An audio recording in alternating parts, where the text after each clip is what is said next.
Okay. Shemai, Croeso Castell Raglan.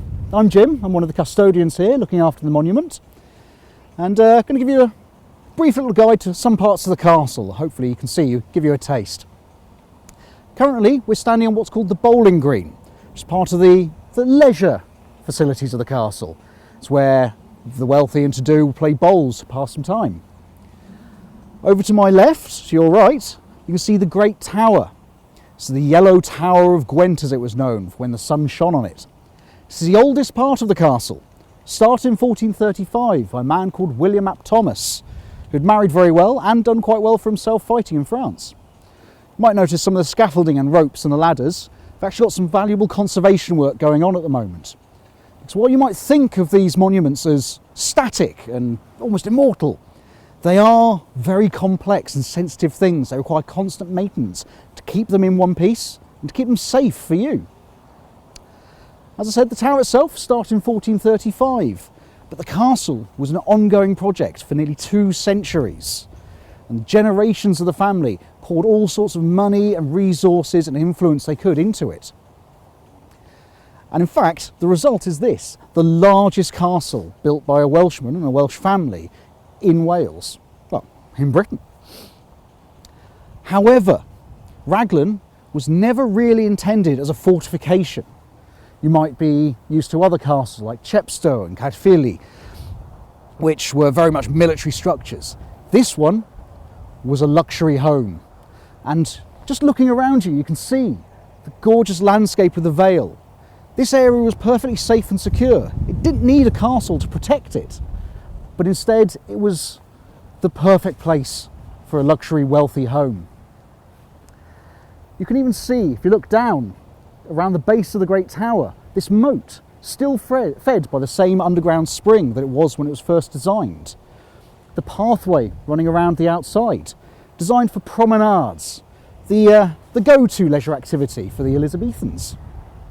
You might even be able to see some of the archways, the alcoves in the walls dotted around that would have held statues and decorated plaster. Everything about Raglan was about showing off wealth and power and comfort. Now, up here, we're approaching what was the original entrance to the castle, which is called the South Gate.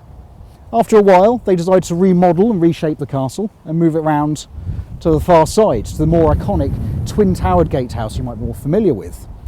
But this was, for quite some time, century or so, the main entrance to Raglan Castle itself.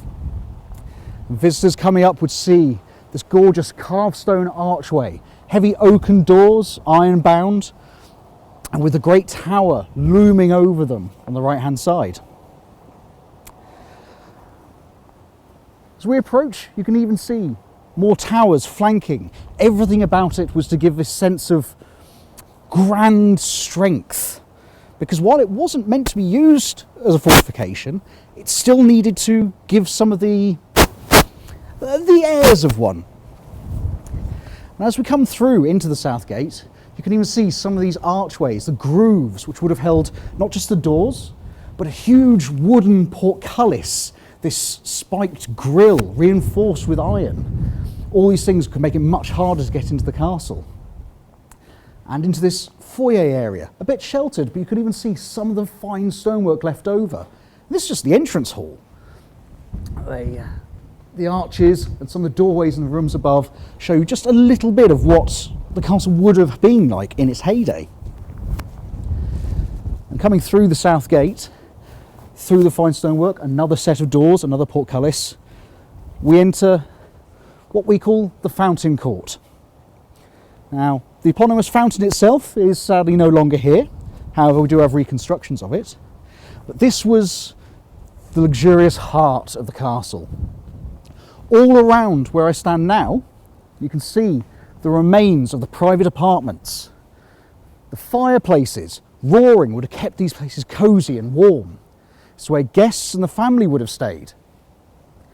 The grand stair over to my right, one to your left, a fine entranceway out of this grassy courtyard and up into luxurious up into these comfortable apartments, carpeted, furnished, roaring fires. To my left, the chapel. Because what good was a lord if he didn't have his own private chapel and priest? Would have maintained this with their own money. And just the far side of it, the Great Hall, where huge feasts would have been held, ceremonial dinners, and looking out over cobblestone courtyard, and a lot of people working. And if you look around, you can see more of these archways, these small holes dotted in the wall, that are just the remains of what was. Wooden floors, doorways, passages.